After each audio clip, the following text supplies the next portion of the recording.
Well, hey, my name is Ryan Earnhardt from CreativeSoundLab.tv, where audio recording is an art form.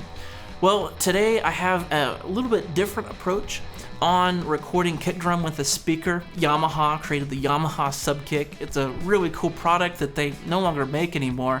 It's basically a speaker mounted into a drum. It looks great. It doesn't fall over. It's durable. But for me, I found that I was EQing the sounds a lot. I was taking out some of the mids, and I really was missing some oomph that I was really kind of picturing in my head that it might be there, and I was kind of having to EQ that in. So many of you asked last week about my kind of rig, my Subkick rig, and I'm going to be breaking that down for you today of exactly what it is. It really took me 10 seconds to set it up, and it's very possible you have everything that you need to do the same thing in your studio. And so I'm going to be showing you that when we let you hear the solo tracks from last week. And also I'm going to be taking the speaker out of the enclosure to do kind of the old school way, where you have a bare speaker hanging out in front of the kick drum, and I'll let you hear that as well. Now, this could be a game changer for you because the two do not sound alike, and you may just be using a little combo amp instead of your DIY home-rigged Subkick. This thing sounds really good, so I'm going to be doing a lot of listening today, and let's get to it. It's going to be really cool. Let's check it out. So my goal for today is just to kind of let you hear what this sounds like. I really dig the sound, but also because I care about you guys enough to do this. This is a real pain in the butt, but I took the speaker out of the cabinet and I placed it in front of the kick so we can hear with and without the speaker enclosure, the cabinet enclosure around the speaker to see if it has an effect. My research says that it actually should have an effect, so I have some research to back this up, but I want to hear it in action.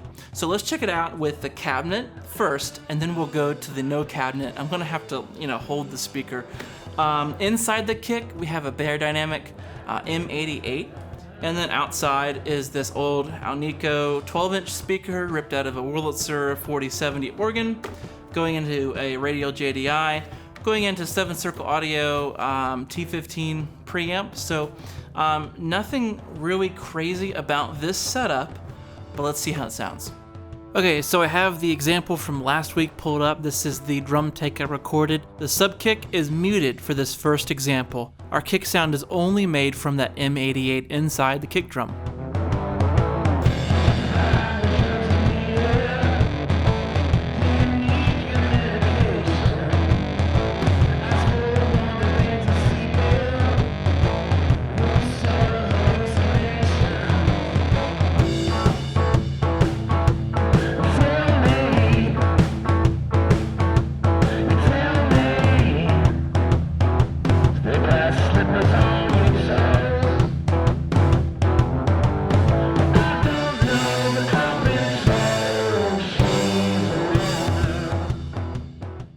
Okay, now I'm going to enable the track. That is the Guitar Combo Subkick setup. Listen to how it blends in and fills out the bottom end. There's no compression and there's no EQ.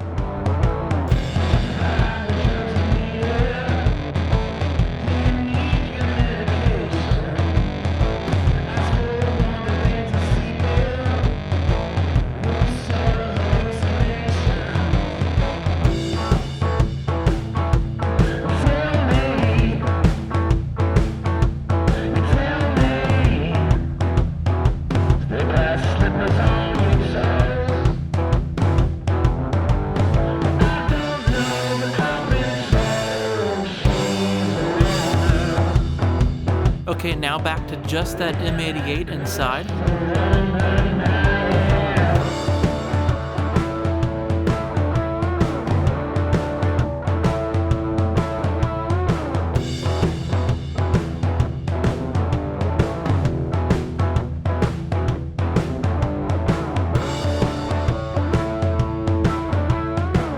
Okay, and now both microphones.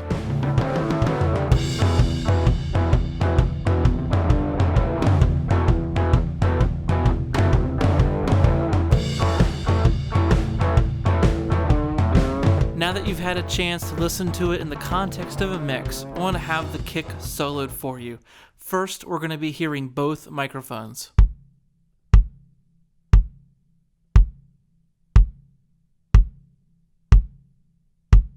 Now we're just hearing that sub kick.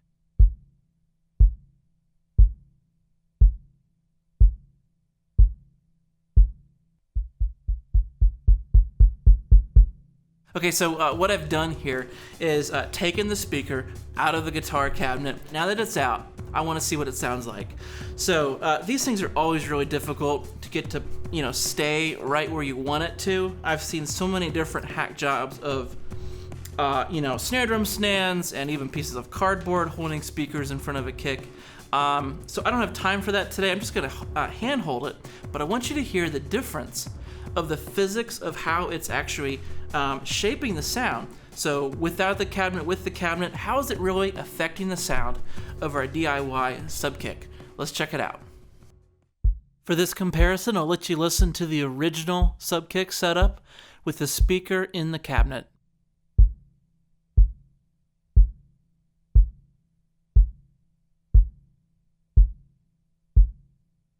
Now let's listen to the speaker outside of the cabinet. Notice the change in sound and the change of volume.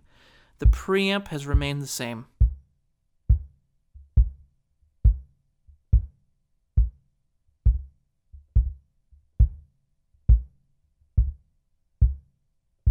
Now for this comparison, I'm going to level match the two so we could really compare the tonalities of them both. First, here's the speaker located inside the cabinet. Now at the same volume, here's the speaker outside of the cabinet.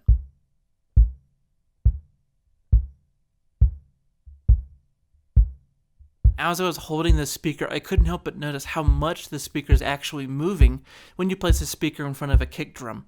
So I did a separate take just to capture with the camera how much the speaker is actually moving.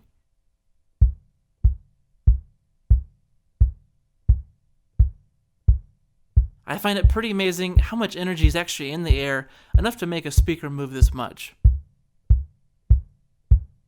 So that just blew my mind how well it worked. And the first time I tried it a couple weeks ago when creating the content for these videos, I was like, wow, that is really, really awesome.